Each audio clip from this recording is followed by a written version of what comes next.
Bonsoir, bonsoir les amis. Connectez-vous, connectez-vous. On va échanger. Je suis Suzanne Bledja, je suis la secrétaire générale du mouvement PDCI Action 225. Et ce soir, je vais vous entretenir sur le thème du mépris de la Constitution et le recul démocratique en Côte d'Ivoire de 1993 jusqu'à nos jours.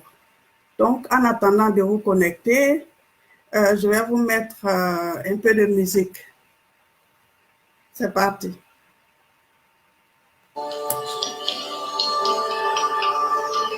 Salut aux terres d'espérance,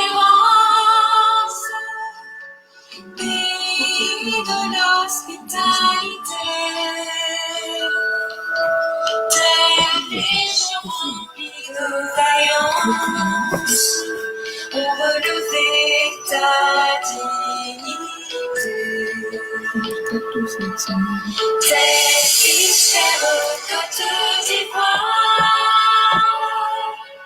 fiers artisans de ta grandeur, tous rassemblés pour ta gloire, te bâtirons dans le bonheur. Fiers Ivoiriens, le pays nous appelle. Si nous avons dans la tête ramener la liberté, notre devoir sera un modèle de l'espérance pour l'humanité. Enfants unis dans la foi nouvelle, la patrie de la reine fraternité. La patrie de la reine fraternité. La patrie de la reine fraternité. Salut, salut.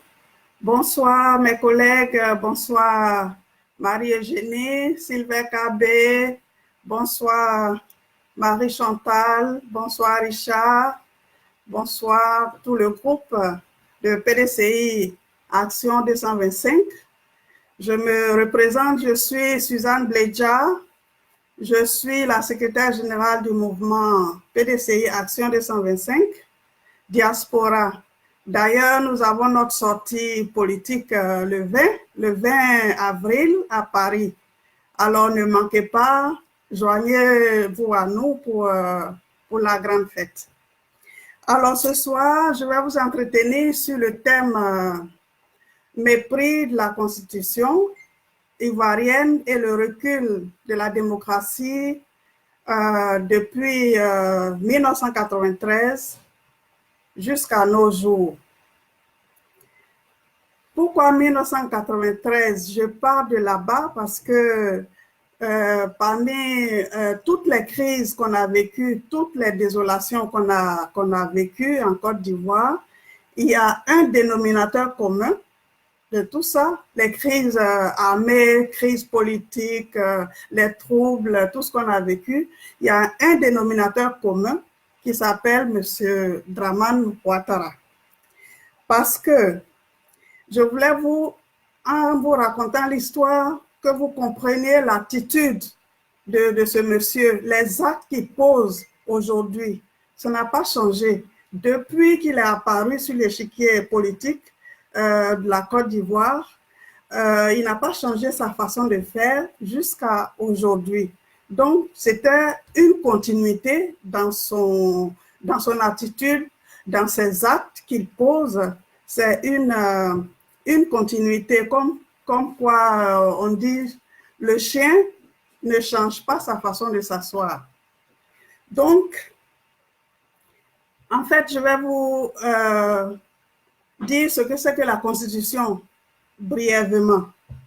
La Constitution, c'est un ensemble de lois qui régissent un pays, qui régissent une nation. Et cette loi-là, ça s'impose à tout le monde, qu'on soit président de la République, qu'on soit un Ivoirien lambda, cette loi organique s'impose à tout le monde. On n'a pas besoin de faire une constitution à sa mesure. Quand un président fait une constitution à sa mesure, ça veut dire que c'est un dictateur. Et donc, une constitution doit s'imposer à tout le monde. Quand elle est violée ou méprisée, on va à l'anarchie. L'anarchie où c'est la raison du plus fort qui prévaut, où les plus forts écrasent les faibles comme dans une jungle. Donc, quand on viole la Constitution, on a des conséquences multiples. Les conséquences peuvent être les troubles qu'on vit. Ça peut être les contestations à n'en point finir. Ça peut être l'injustice et la dictature. Donc, la dictature qui conduit à un état de non-droit. Un état de non-droit où le droit de l'homme est bafoué. Le droit de l'homme est bafoué. Je prends l'exemple actuellement, ce qu'on vit les enseignants du pays qui font des doléances corporatives. Au lieu que le gouvernement s'asseye pour discuter avec eux, pour trouver une solution à leurs problèmes, on les jette plutôt en prison, on brûle leurs biens, on les pourchasse, alors que le problème est simple, il faut s'asseoir, discuter et puis voir dans quelle mesure on peut trouver des solutions. Il peut y avoir des compromis. On ne dit pas de satisfaire tout de suite à toutes les doléances, mais il y a des priorités. Si je prends l'exemple d'un instituteur qui a dans un village de Tafiré ou bien Zoukoube ou bien Sakassou, je ne sais pas, où il n'y a pas de banque et tout ça, il lui faut un jour ouvrable où cet instituteur-là peut aller faire ses courses. Il faut, pour aller à la banque et tout ça, faire ses emplettes. Donc, quelque part, ça se comprend. Donc, au lieu de s'asseoir pour trouver une solution à cette doléance-là, on les jette plutôt en prison. Donc, le droit de l'homme est bafoué dans une dictature. Ensuite, dans une dictature, dans un état de non-droit, l'égalité des chances n'est pas assurée. L'égalité des chances n'est pas assurée puisqu'on favorise seulement un seul camp, on favorise seulement un groupe au détriment des autres groupes. Je prends l'exemple, par exemple, que dans les nominations, dans l'administration, on ne nomme seulement que les gens d'un certain groupe ethnique, alors qu'en Côte d'Ivoire, nous avons plus de 60 ethnies. Normalement, quand on gouverne un pays, c'est pour tout le monde, c'est pour toutes les populations, sans exception, sans parti politique et autres. Mais quand on favorise un seul camp au détriment des autres, ce n'est pas bien, c'est un état de non-droit. Et puis, un état de non-droit, il n'y a pas d'équité. Il n'y a pas d'équité dans la justice. Comme par exemple les membres du parti au pouvoir, le RHDP unifié là, ils interprètent la loi selon leur convenance. Ils interprètent la loi quand ça les arrange. Quand ça les arrange, ils interprètent ça à leur faveur et au détriment des autres. Donc, si on revient en 1993, qu'est-ce qui s'est passé à l'époque? En 1993, à la mort du président Houphouët-Boigny, à l'époque, la Constitution, en son article 11, disait qu'en cas de vacance de pouvoir, c'est le président de l'Assemblée nationale qui devait succéder au président de la République. Et à l'époque, pour ceux qui n'étaient pas encore nés, qui sont encore jeunes ou qui n'ont pas vécu cette époque-là, c'était M. Alassane Ouattara qui était le premier ministre du président Houphouët-Boigny. Et M. Henri Konan Bédié était le président de l'Assemblée nationale à cette époque, puisque M. Ouattara est apparu en Côte d'Ivoire en 1990. D'aucuns disent qu'on l'a imposé au président Houphouët-Boigny pour un ajustement structurel. À l'époque, il y avait la crise économique, donc on l'a proposé à Houphouët pour rétablir l'économie et tout ça. Et donc, c'est là qu'on l'a connu. Et donc, il était le premier ministre du président Houphouët-Boigny. Et à sa mort, logiquement, quand quelqu'un respecte la loi, c'est le président de l'Assemblée nationale qui succède au président de la République. Mais M. Alassane Ouattara a essayé de contourner cette loi-là. Il a essayé de voir des gens derrière M. Bédié, les dignitaires du PDCI, RDA. Il a essayé de corrompre les gens pour outrepasser cette loi, l'article 11 là, pour que lui, il soit le successeur du président Houphouët-Boigny. Et comme toujours, il y a des gens qui le soutiennent. Il a eu des soutiens parmi les dignitaires du PDCI.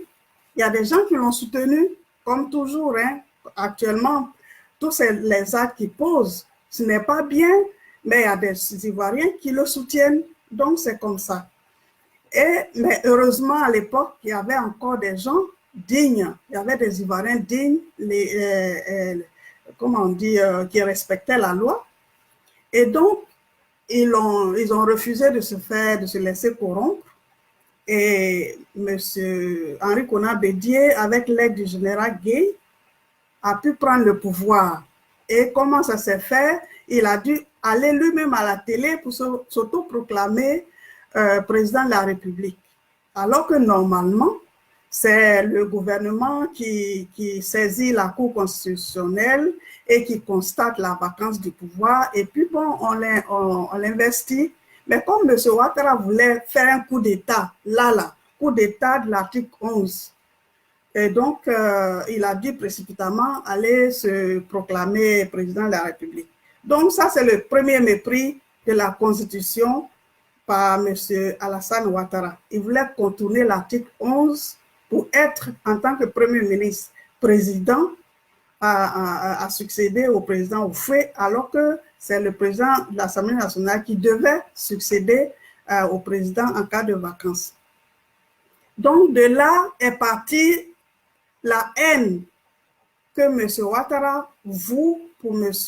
Henri Konan Bédié. La haine, la jalousie et puis l'envie. Vous savez, quand quelqu'un est envieux, il cherche toujours à faire du mal, il cherche toujours à nuire celui qui l'envie et tout ça. Donc, c'est là qu'est parti le premier accroc entre M. Bédié et M. Ouattara. Et donc, il a commencé à pourrir le mandat du président Bédié, puisqu'il n'était pas d'accord que ce soit M. Bédié qui soit le président.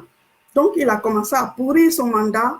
Il a commencé à faire des déclarations dans les presses internationales et tout ça pour dénigrer le pouvoir de Bédié. Et ils ont même, le RDA a cousu l'histoire des 18 milliards de M. Dikawe, là. Ils ont cousu ça de fil blanc pour dire qu'ils ont menti, quoi. Et heureusement, cette histoire de 18 milliards, c'est vu dénoué sous le mandat de M. Laurent Gbagbo comme un non-lieu. En fait, il n'a rien détourné, il a construit les centres de santé. Et on a vu que quand M. Guèye est venu au pouvoir, il n'a fait qu'inaugurer les centres de santé. Il a fallu qu'on construise ça avant qu'on inaugure. Donc, pour revenir en 1993, donc il a commencé à pourrir le mandat de M. Alassane Ouattara. Alassane Ouattara a commencé à pourrir, le mandat de M. Bédié. Et il a saisi l'occasion du concept de l'ivoirité que M. Bédié a voulu promulguer, puisque ce n'est même pas lui qui a créé ça. Ça a été créé dans les années 70 par M. Niangoran Porqué. Et donc, M. Bédié a vu cela comme un concept, un bon concept, donc il a voulu promouvoir. En fait, l'ivoirité, c'est quoi? C'est un concept culturel. Un concept culturel qui devait rassembler plutôt les Ivoiriens, qui devait rassembler les Ivoiriens dans leur façon d'être, dans leur façon de faire, dans leur vie, dans leur tradition. Et tout ça, c'était un concept rassembleur. Par exemple, je prends un exemple. Vous qui allez à l'étranger, vous qui êtes dans la diaspora, vous voyez quelqu'un vous rencontrez quelqu'un qui est en train de manger, un Africain, qui est en train de manger de la tchéké, par exemple, de la tchéké avec du poisson quelque part. Quand vous voyez cette personne-là, vous allez tout de suite penser à un Ivoirien, vous allez l'approcher, monsieur, s'il vous plaît, d'où venez-vous? Et la personne va vous dire, ah, je viens de la Côte d'Ivoire. Ah tiens, voilà, la tchéké que vous mangez là, ça m'a fait penser à cela. C'est ça l'ivoirité. Ou bien les Ivoiriens tournent tout en dérision. On peut vivre un malheur, une situation grave, mais les Ivoiriens vont tourner cette situation grave-là en dérision pour qu'on en rit. Et quand on en rit, on supporte mieux la douleur et tout ça. C'est ça l'ivoirité. Donc, l'ivoirité, ça devait être un concept pour rassembler les Ivoiriens. Et M. Ouattara a pris ce concept-là, le RDR qui le soutenait, ils ont galvaudé pour faire croire aux gens, à nos frères du Nord, que c'est parce que les gens du Sud ne les aiment pas, qu'ils ne veulent pas qu'il soit président ou qu'ils ne veulent pas qu'il se présente ou un truc comme ça. Et donc, ça a pris, cette manipulation a pris. Donc, M. Ouattara, je vais vous citer une de ces citations qui me fait penser à ce qui va suivre, qui me fait penser que c'est lui l'auteur de ce qui va suivre. Il disait, par exemple, je cite, « Je frapperai ce régime moribond et il tombera comme un fruit pourri. » Je répète, « Je frapperai ce régime moribond et il tombera comme un fruit pourri. » Il parlait du pouvoir de Bédié. Et en 1999, effectivement, le pouvoir de Bédié tombe comme un fruit pourri. Il y a eu le coup d'État. Ça, c'est le deuxième mépris. Un coup d'État, on n'a pas le droit de venir au pouvoir par coup d'État. C'est un deuxième grand mépris de la Constitution ivoirienne. Donc, il y a eu le coup d'État. Ils sont allés chercher M. Gueye pour venir au devant du coup d'État pour prendre la tête du pays. Je vais vous faire une remarque. M. Alassane Ouattara, tout ce qui se passe, il est le dénominateur commun. Il est derrière, c'est lui l'instigateur, mais il se cache toujours derrière les gens et il met d'autres personnes devant. Ce qui fait que on voit toujours les autres. On dit par exemple le coup d'État de 99, c'est M. Gueye, alors que derrière, il y a tout un arsenal de préparation et tout ça, et qui est derrière, c'est lui. Et donc, M. Gueye s'est mis devant. M. Gueye s'est mis devant. Au début, il dit qu'il vient balayer. Il a dit qu'il vient balayer la cour, peut-être pour laisser la place à Ouattara, puisque ça existait dans leur plan. Je ne sais pas. Mais à force de balayer, il s'est trouvé qu'il s'est senti bien dans la maison. Et maintenant, il voulait rester. Il voulait rester. Entre-temps, M. Gueye a fait une nouvelle constitution. Parce qu'après le coup d'État, il y a cassure là. Ce n'est pas le même État, la même République qu'avant, puisqu'il y a eu coup d'État, donc il y a eu cassure. Ce n'est plus la continuité, donc il y a eu une nouvelle constitution. Et il s'est trouvé que la constitution de 2000, là, ils ont soumis l'article 11 à référendum parce qu'on voulait tailler un peu la partie là pour M. Ouattara pour qu'il puisse se présenter. Et donc, avant, pour être éligible, l'article 11, il fallait être ivoirien de père et de mère eux-mêmes. né ivoirien de père et de mère. Donc, 2 générations pour être nés et de père et de mère ivoiriens. Et eux-mêmes nés ivoiriens. Il ne faut pas se prévaloir d'une autre nationalité et il faut vivre dans le pays 5 ans d'affilée sans interruption. Voilà les 3 de l'article 11 ancien. Et l'article 11 de 2000, M. Gueye, ils ont mis ça à référendum et les Ivoiriens ont voté, ils ont voulu mettre ou. C'est-à-dire qu'il faut être de père ou de mère ivoirien. Et il s'est trouvé que les Ivoiriens ont voté le et. Donc, la Constitution, l'article 11 est resté tel. Ce qui fait qu'en 2000, M. Gueye, qui était le président putschiste, il voulait se représenter sous la bannière du PDCI-RDA. C'est-à-dire qu'il a enlevé sa veste de général pour tronquer une veste civile. Donc, en tant que civil, il voulait se présenter. Le PDCI n'a pas voulu l'adouber et donc il s'est présenté avec son parti là. Il s'est présenté comme candidat contre M. Laurent Gbagbo. Parce que Alassane Ouattara n'était pas éligible, Bédié aussi, sa candidature avait été rejetée. Il était encore en exil. Et donc, il y a eu là, M. Ouattara n'était toujours pas content parce que lui, ce qu'il vise, c'est le pouvoir. Il faut qu'il arrive à prendre le fauteuil. Et donc, il n'était pas content qu'il ne soit pas éligible. Et il y a eu l'élection de 2000. M. Gueye dit qu'il a gagné, M. Gbagbo dit qu'il a gagné. Il y avait les 2 présidents qui se proclamaient vainqueurs. Il y a même le général Gueye qui a enlevé le président de la CEI d'alors qui s'appelait M. Guillet. Il l'a enlevé pour qu'il le proclame vainqueur. Et avant, les Ivoiriens étaient formidables. Ils étaient légalistes. Ils étaient dignes. Malgré que M. Gueye l'ait enlevé, il n'a pas accepté. Et c'est M. Gbagbo qui a gagné naturellement dans le sang, puisque les partisans des 2 côtés étaient dans la rue pour aller chercher la victoire. Donc, il y a eu des morts et tout ça, mais c'est M. Laurent Gbagbo qui a gagné. Et M. Ouattara pensait que M. Gbagbo allait reprendre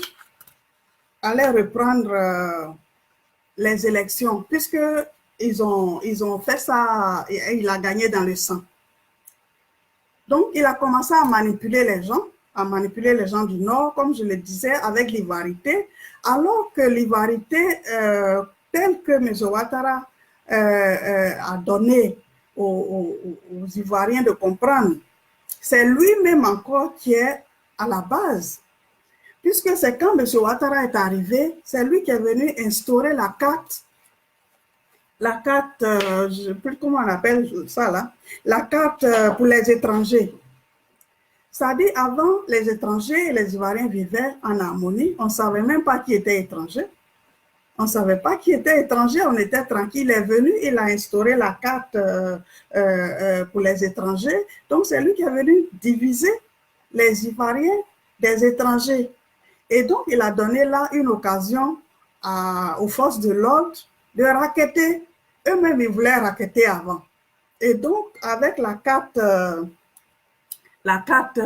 des étrangers, là, je ne sais plus comment on appelle ça, là. Donc, les forces de l'ordre contrôlaient les cartes. Donc, celui qui n'a pas sa carte, naturellement, et il était racketté. Et le problème s'est posé au niveau... Voilà, la carte de séjour. Merci, ma fille. La carte de séjour, voilà. C'est lui qui est venu instaurer la carte de séjour. Et c'est à partir de là qu'on sait qu'il y a des étrangers dans le pays et qu'il fallait contrôler. Et donc, quand le problème s'est posé, quand les patronymes qui se ressemblaient, par exemple, si je prends un Kofi de la Côte d'Ivoire et un Kofi du Togo, au Togo, il y a un deuxième nom qui accompagne, qui montre que la personne est togolaise ou ivoirienne. Par exemple, quand on dit Kofi Ngo, on sait que c'est togolais. Alors que le Kofi ivoirien, c'est un Kofi Kwasi, Kofi Aoussou, Kofi je ne sais qui, mais on sait que c'est le Kofi ivoirien. Quand on prend le Kwame ghanéen, la façon d'écrire n'est pas pareille que le Kwame ivoirien. Et donc, on peut faire la différence. Alors qu'un Traoré Adama ivoirien s'écrit de la même façon qu'un Traoré Adama de la Guinée et un Traoré Adama du Mali. Et donc, du coup, l'agent, les forces de l'ordre ne savent plus si c'est un Traoré Adama ivoirien ou bien un Traoré Adama de la Guinée. Et donc, c'est là que le problème est parti. Mais n'empêche que c'est M. Ouattara qui est venu lui-même instaurer la carte de séjour. Sinon, nous-mêmes, on ne connaissait pas ça avant. Et donc, il a pris cette tracasserie avec les forces de l'ordre là pour manipuler les gens nos frères du Nord, pour leur dire que voilà, c'est parce qu'on ne vous aime pas, on veut vous chasser. Si vous ne m'aidez pas à chasser le président qui est là, il va vous tuer tous. Et à l'appui, avec les photos des gens qui sont morts pendant la crise post-électorale de 2000, puisqu'il y a eu des morts, il y a eu des charniers, tout ça. Et donc, il a pris ces photos-là pour montrer aux gens du Nord, vous voyez, si vous ne m'aidez pas à le faire partie, il va vous tuer tous comme il a tué les gens qui sont là. Et c'est comme ça que la chose a prise, la manipulation a prise. Et il avait commencé même à faire des déclarations que je rendrai ce pays ingouvernable. On va nyangami ce pays si on ne veut pas que je sois candidat. Mais M. Ouattara, ce n'est pas aujourd'hui qu'il a commencé à dire des contre-vérités ou à mentir. Il faut se dire la vérité.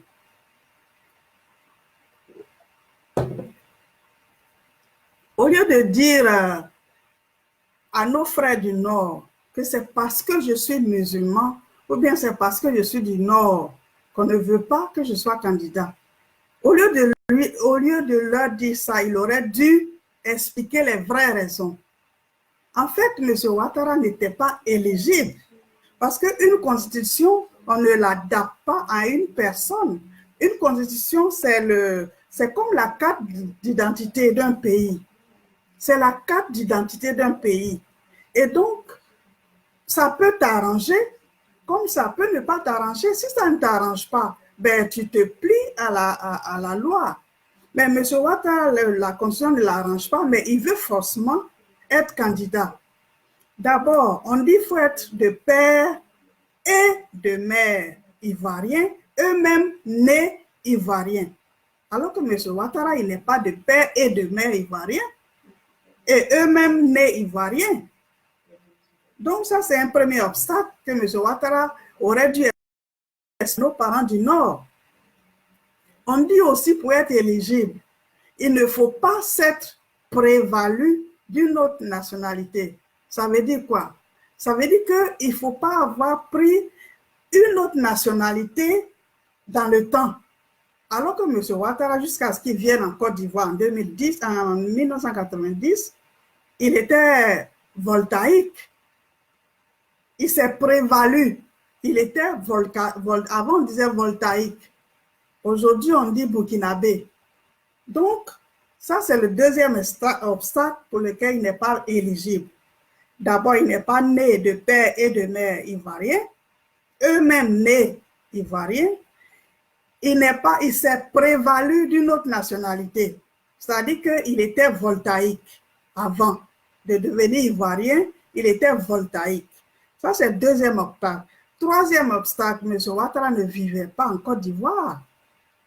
Il est venu juste pour être Premier ministre à la mort du feu, il est reparti. Il n'a pas vécu en Côte d'Ivoire 5 années d'affilée.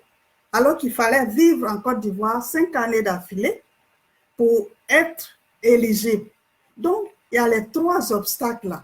M. Ouattara avait ces 3 obstacles. Mais au lieu d'expliquer ça comme ça à ses parents, même pas ses parents, à nos parents du Nord, il dit non, c'est parce que je suis musulman, c'est parce que je suis du Nord qu'on ne veut pas que je me présente. Or, il aurait l'honnêteté intellectuelle aurait exigé qu'il leur explique qu'il n'était pas éligible selon la loi organique du pays. Et comme il n'est pas éligible, bon, il ne peut pas forcer, il va se plier à la règle. Mais lui, non, il faut, même si la loi organique ne lui permet pas, mais lui, il veut forcément le faire. Donc, c'est un des mépris de la Constitution.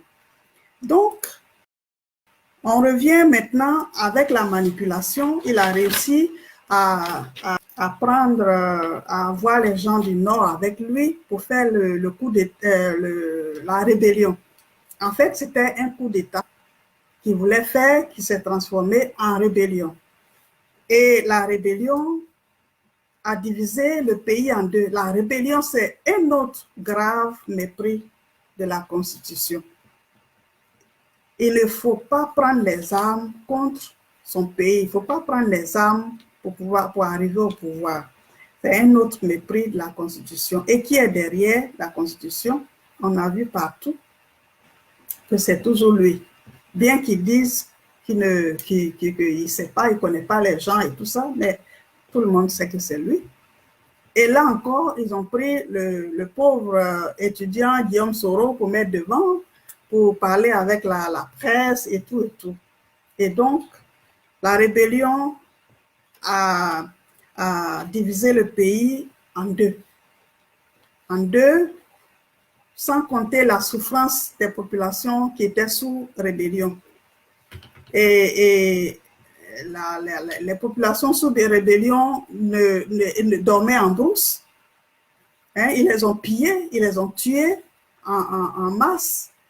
Ils prenaient même des jeunes gens en otage et réclamaient des rançons aux villageois. Et c'était pas facile. Même ils imposaient. C'est-à-dire chaque cas qui rentrait dans les zones sous rébellion, il fallait déposer par personne, il fallait faire déposer 500 francs par personne. 500 francs par personne. Et donc, imaginez-vous par jour combien de cas qui rentraient dans Boaké.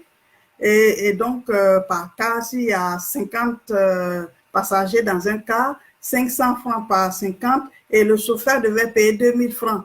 C'est-à-dire, lui, il n'est pas dans 500 francs aussi, il est dans 2000 francs. Et donc, c'est ce qui s'est passé sous la rébellion. Ensuite, où M.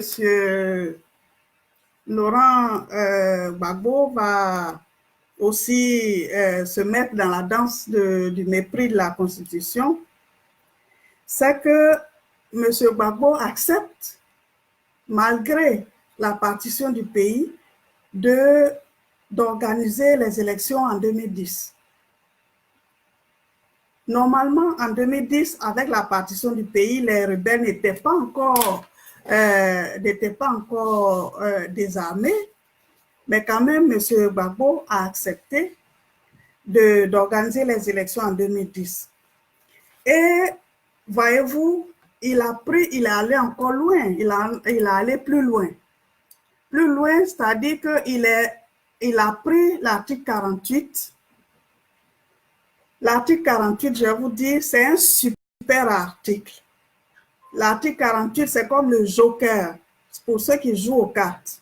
Quand vous jouez aux cartes, quel que soit ce que vous avez joué, As, 10, je ne sais quoi, Roi, mais dès que le joker apparaît, il annule tout ce que vous avez joué, il a le pouvoir sur toutes les cartes. Donc, dans la Constitution ivoirienne de 2000, là, l'article 48 était le super article. Et donc, quand on le prend, il abroge tous les autres articles, toutes les autres décisions qui ont été prises. Et donc, M. Laurent Gbagbo a pris cet article 48-là pour que M. Ouattara soit candidat. Voyez-vous, M. Ouattara, la constitution ivoirienne ne lui permettait pas d'être candidat. Il n'était pas éligible. Mais M. Gbagbo a pris l'article 48, ce super article-là, pour que lui soit candidat. Et il a accepté. Il a accepté et il était candidat en 2010. En 2000, donc, M. Laurent Gbagbo a enfreint là à la loi parce que il y avait la rébellion qui a divisé le pays en deux. Le pays était toujours divisé en deux. Les rebelles étaient en armes. Et malgré tout ça, il a organisé les élections. Donc, ça aussi, c'est un mépris de la Constitution. Et les élections de 2010 a vu la victoire de deux personnes, M. Ouattara et M. Laurent Gbagbo. En fait, quand on fait une élection pareille, c'est la Cour constitutionnelle qui donne le dernier résultat. Mais ce dernier résultat ne doit pas être contraire au premier résultat. Je veux dire inversé. Ça peut être contraire, mais dans le même sens positif. C'est-à-dire, la CEI a donné un résultat. La CEI a donné M. Ouattara comme vainqueur. La Cour constitutionnelle, elle annule 7 départements et puis proclame M. Laurent Gbagbo vainqueur. Là, il y a eu inversion de résultats. Quand c'est comme ça, normalement, quand on annule des régions, on annule des votes et que le résultat, ces annulations, est susceptible d'inverser le résultat, en ce moment-là, soit on annule, on redonne la parole au peuple pour revoter, soit partiellement, ou bien on annule le tout et on reprend les élections. Et c'est la Cour constitutionnelle d'alors, dirigée par M. Yaoundé, n'a pas donné la chance aux populations dont les votes ont été annulés de reprendre. Et donc là aussi, c'est un mépris de la Constitution, parce qu'on ne peut pas annuler autant de départements et puis proclamer quelqu'un d'autre vainqueur, surtout qu'on connaît déjà un résultat. Et donc là, il a failli. Maintenant, M. Alassane Ouattara, lui aussi, là, il a failli aussi à la règle. Parce que s'il estimait qu'il était le vainqueur, qu'il n'était pas d'accord avec ce que la Cour constitutionnelle a proclamé comme résultat, il aurait dû faire recours. Il aurait dû faire recours en bonne et due forme qui pouvait aboutir soit à comment on appelle ça, à un recomptage, comme on dit, des voix, ou bien, je ne sais pas, à d'autres méthodes pour trouver une solution. Mais au lieu de faire recours, lui, il descend avec les armes. Parce que lui, c'est le langage qu'il connaît, la violence là. Donc, il descend avec les armes pour prendre le pouvoir. Bon, M. Ouattara a pris le pouvoir. Donc, tout ce cheminement que je vous ai énoncé, il a fait tout ça pour venir prendre le pouvoir en 2010.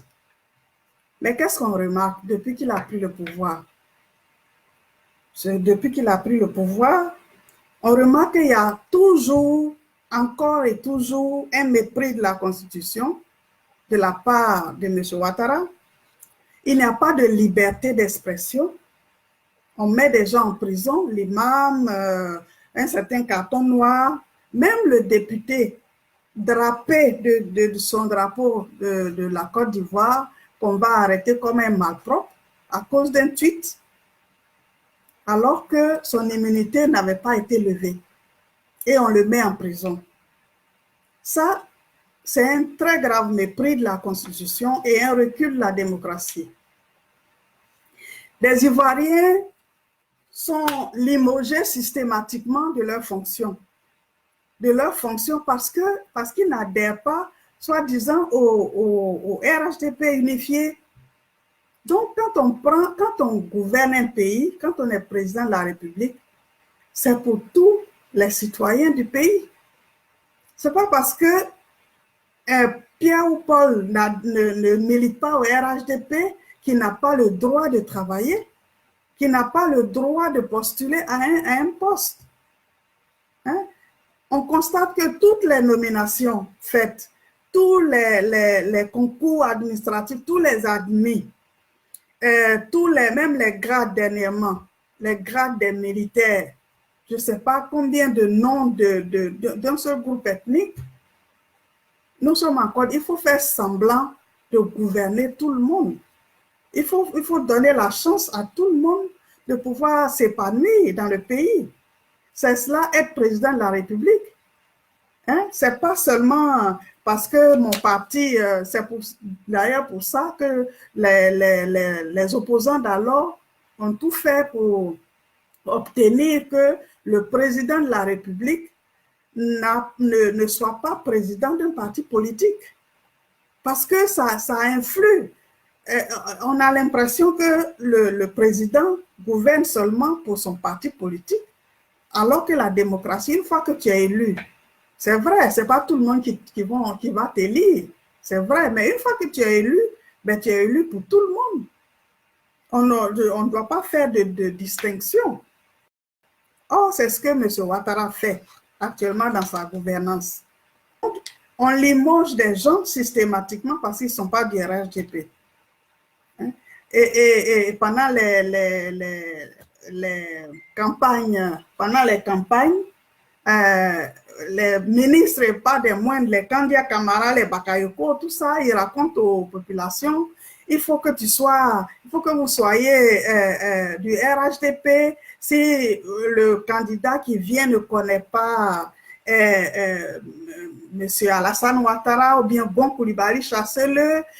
C'est seulement au RHDP que vous allez pouvoir développer votre région. Mais tout ça, c'est du n'importe quoi. Hein? C'est de la dictature et c'est du mensonge. La loi dit que, la loi de la Côte d'Ivoire, toutes les régions, toutes les circonscriptions doivent recevoir des subventions. C'est pour ça que le recensement général de l'habitat et des populations est intéressant, est primordial, parce que c'est par rapport à ça qu'on sait dans quelle commune il y a combien d'habitants. Et c'est par rapport au nombre d'habitants qu'on alloue les subventions.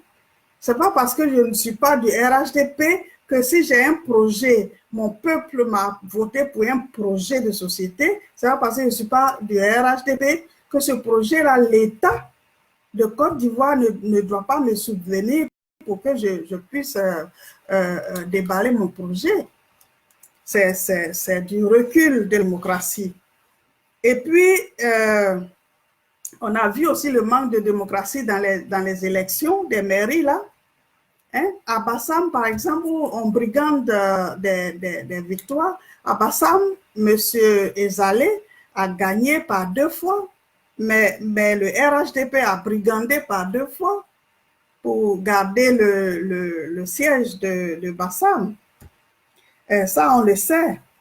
Et puis, dernièrement, à l'Assemblée nationale, pour parler du mépris de la Constitution et du recul de la démocratie, pour voter le nouveau président de l'Assemblée nationale. Du bulletin unique, on passe brusquement au bulletin multiple. Il faut des bulletins multiples pour pouvoir tricher. Et puis pour pouvoir brigander, pour pouvoir brimer, faire chanter les gens. Et quand on va voter, le vote n'est plus secret. Tu vas voter et puis tu viens montrer à ton parti celui que tu n'as pas voté. C'est du n'importe quoi. C'est du n'importe quoi. C'est intimider les gens. Donc le RHDP a envoyé la violence dans le paysage ivoirien, dans le paysage politique ivoirien. Depuis 1993, le RDR qui est devenu RHDP unifié ne comprend que le langage, la violence. Ils violentent les gens, ils intimident les gens, ils font chanter les gens. Dernièrement, Amédée Kwaku s'en va dans le royaume de Sakasso pour aller menacer les populations là-bas, que s'ils ne viennent pas au RHDP, ils vont connaître une guerre plus sanglante que celle qu'elles ont connue. Ça ne se fait pas dans un État sérieux, dans un État de droit. On n'a pas besoin d'intimider des gens pour les faire venir au RHDP. Le RHDP dit qu'il est majoritaire, mais il refuse de faire les normes, par exemple, de la CEI. L'opposition se réunit, il leur propose quelque chose. Eux, non, ils veulent faire juste une recomposition. Au lieu de faire une réforme en profondeur. Quand on est majoritaire, on n'a peur de rien. Quand on dit que tout est bouclé là, il faut boucler dans la transparence. Il faut boucler et puis montrer la clé à tout le monde. Voilà la clé, voilà comment on ouvre. Pour que tout le monde sache que vous avez bouclé, ben c'est comme ça que vous avez bouclé. Hein? Donc, c'est pardon, je vais boire un coup.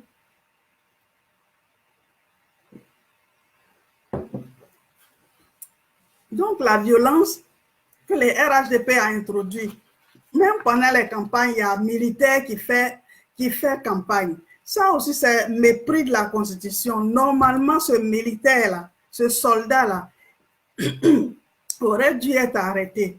Un soldat, un militaire n'a pas le droit de se mêler de la politique. Ce n'est pas qu'ils n'ont pas de choix. Ils ont leur choix. Vous vous imaginez que tous les militaires soient sur le terrain avec leur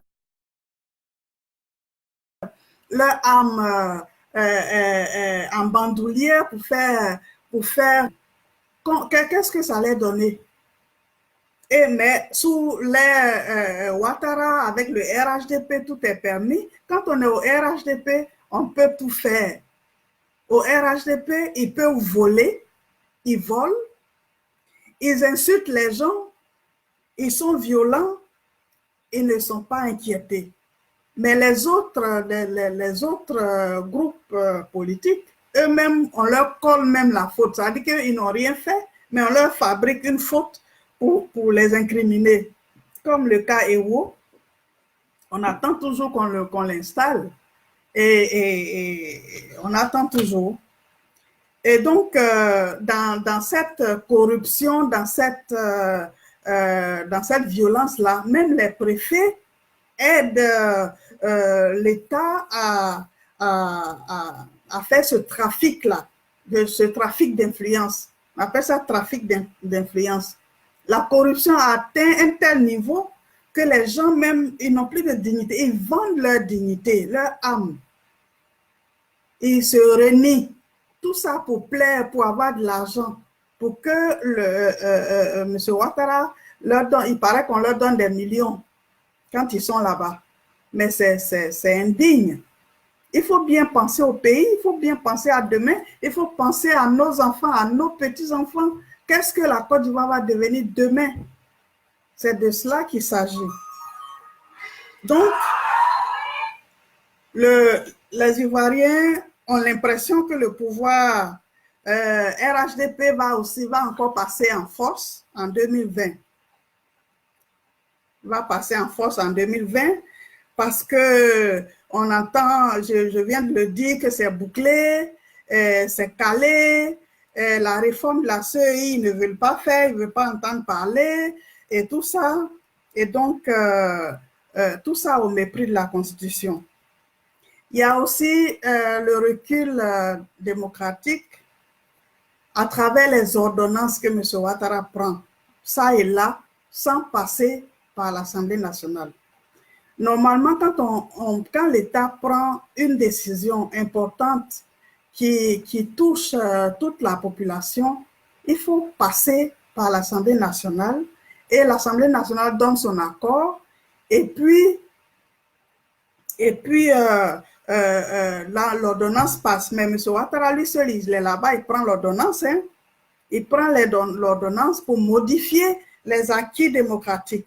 Par exemple, le non-cumul des postes. le non-cumul des postes. Vous savez, nous sommes en Côte d'Ivoire. Les chômeurs sont nombreux. Les gens ont leur diplôme. Ils sont assis à la maison. Ils n'ont pas de travail. Pendant que une seule personne a à son actif 4 ou 5 postes pour lui seul. Il est lui seul ministre. Il est président régional de, je ne sais quoi, président des régions. Il est maire, il est député, il est PCA, comment est-ce qu'une seule personne, il n'est pas la plus intelligente? Il faut être généreux. Il faut que le gouvernement du RHDP soit généreux.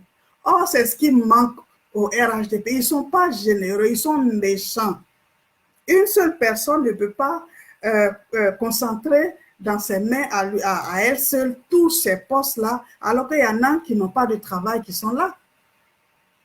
Et cet acquis démocratique-là, M. Ouattara, est venu tout briser parce qu'il faut que sa famille concentre des postes dans leurs mains pour qu'eux seuls ils pillent le pays, eux seuls ils bouffent, et puis les autres sont là, ils les regardent bouffer, comme on dit. Donc, c'est un recul démocratique. Et puis aussi, le fait que le président de la République devienne le président d'un parti politique. Tu es président de la République, en même temps tu es président du parti politique. Quand on va c'est pour dire qu'on a critiqué le président, mais quand on critique là, c'est le président du parti politique qu'on critique. Donc, vous voyez que ça prête à confusion. Voilà. Donc, le plus gros mépris que M. Ouattara s'apprête à faire, c'est le fait de vouloir se porter candidat pour un 3e mandat. La Constitution ne lui permet pas, la Constitution ancienne et nouvelle ne lui permet pas de se présenter. Ceux qui disent que parce qu'il y a une nouvelle Constitution, il peut se présenter, ça remet tout à zéro, c'est pas vrai. Ça ne remet pas tout à zéro, puisque l'article 183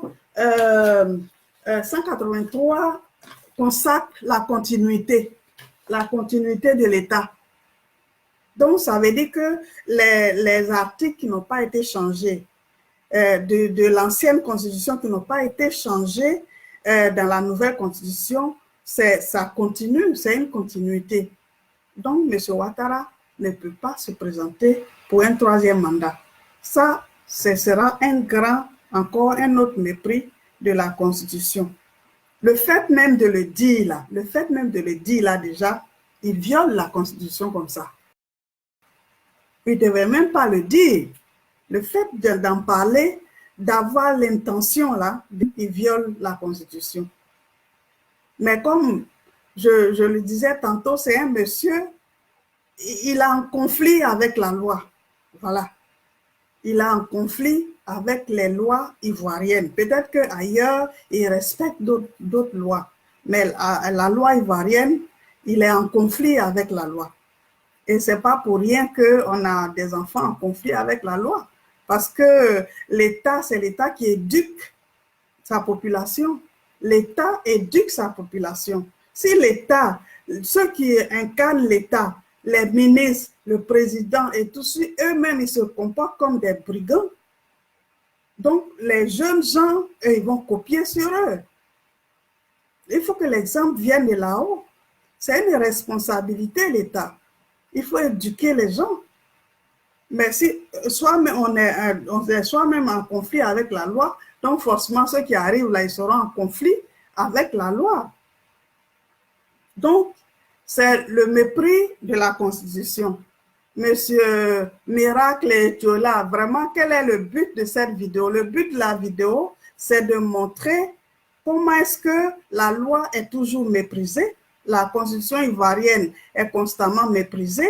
La Constitution ivoirienne est constamment violée, est constamment contournée. Comment est-ce que notre démocratie a reculé de 10 pas? Au lieu d'aller en avant, nous, on recule. Donc, c'est pour dire que pour que la paix et la justice règnent dans un pays, il faut que les acteurs, les tenants du pouvoir appliquent les règles. Il faut que les tenants du pouvoir appliquent les règles qui régissent la République.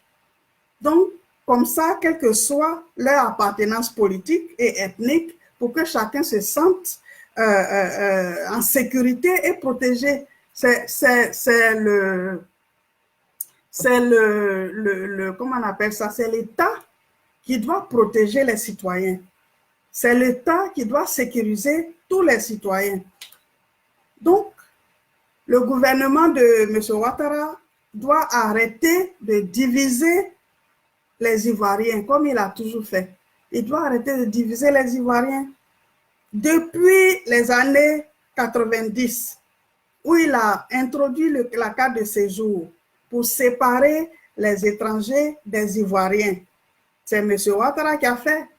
Il a introduit aussi à l'époque double salaire, pour ne pas dire un salaire à double vitesse pour les mêmes fonctions. 2 enseignants, il y a un qui avait un autre salaire et l'autre un autre salaire. Donc, le salaire à double vitesse, ce qui a démotivé et entraîné le bordel dans l'école ivoirienne. Donc, je vais citer des citations de M. Ouattara lui-même. Il le disait à M. Laurent Gbagbo à l'époque. Et je crois que ça le concerne aussi. Ça s'applique aussi à lui aujourd'hui. Il a dit, je cite, « Quand on a échoué, on quitte le pouvoir. Quand on est incapable de gérer le pays, on quitte le pouvoir. Quand on a échoué dans les grandes démocraties, on ne s'accroche pas au pouvoir. » Donc, que M. Ouattara cherche à respecter un jour notre constitution, la constitution ivoirienne, qui est notre boussole, qui est notre carte d'identité. Donc, je vous remercie. C'était moi, Suzanne Bledja, du PDCI Action 225. Donc, puisque personne n'a participé, je ne sais pas si quelqu'un veut appeler pour avoir sa version ou bien, je ne sais pas moi. Sinon, je vous mets la musique encore, c'est pour nous tous.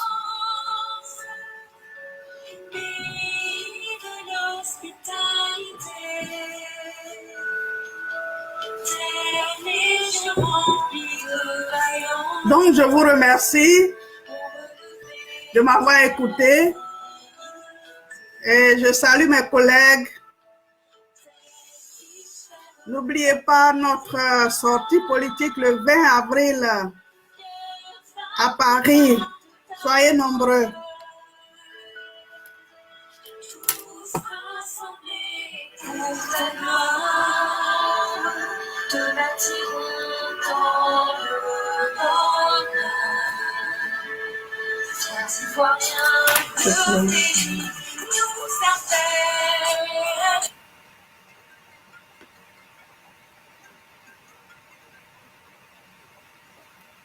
Allô? Oui. Tu n'as pas encore raccroché. C'est Marie-Chantal là. Oui? Tu veux intervenir ou bien? Oui, je vais intervenir, je vais te dire merci pour ton... Tu as bien travaillé ce soir, je suis ébahie. Je te remercie pour l'enseignement que tu viens de nous donner. Je suis très, très, très contente de toi. Merci. Voilà. Je reviens sur ce que tu viens de dire. Effectivement, M. Ouattara, depuis qu'il est rentré en Côte d'Ivoire, oui, le pays n'a jamais connu de paix. Oui. Et je me rappelle très bien qu'il disait que la Côte d'Ivoire sera ingouvernable. Oui. Et tout récemment, il a dit encore que quand il est au pouvoir, on a la paix, on a la tranquillité. Oui. Mais c'est normal, hein? Parce que c'est lui l'auteur des troubles en Côte d'Ivoire. C'est ça. Parce que quand Laurent Gbagbo était là, le président Bédié était là, on n'avait jamais eu de paix. Mais depuis qu'il est là, on a la paix. Oui.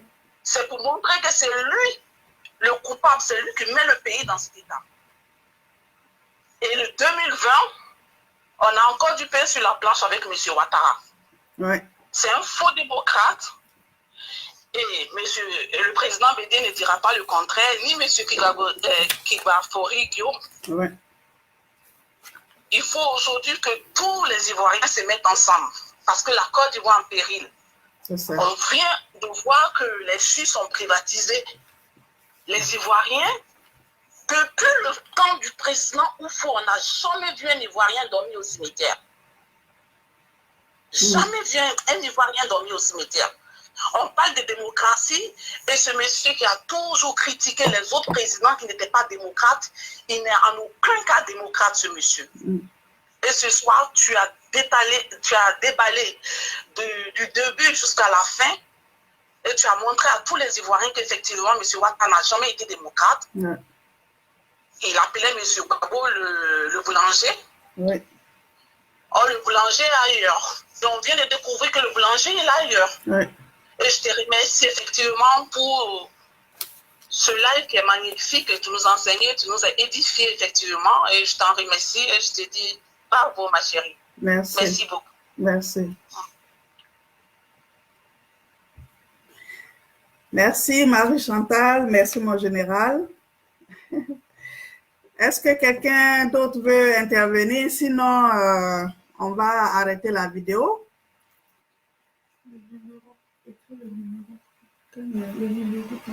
J'ai donné. Bon, ben, il n'y a personne qui veut intervenir. Donc, je vais vous dire merci. Merci pour cette soirée d'échange. Merci de m'avoir écouté et à bientôt. Au revoir. Bisous. Ouais, on dit d'arrêter un peu, ça n'arrête pas.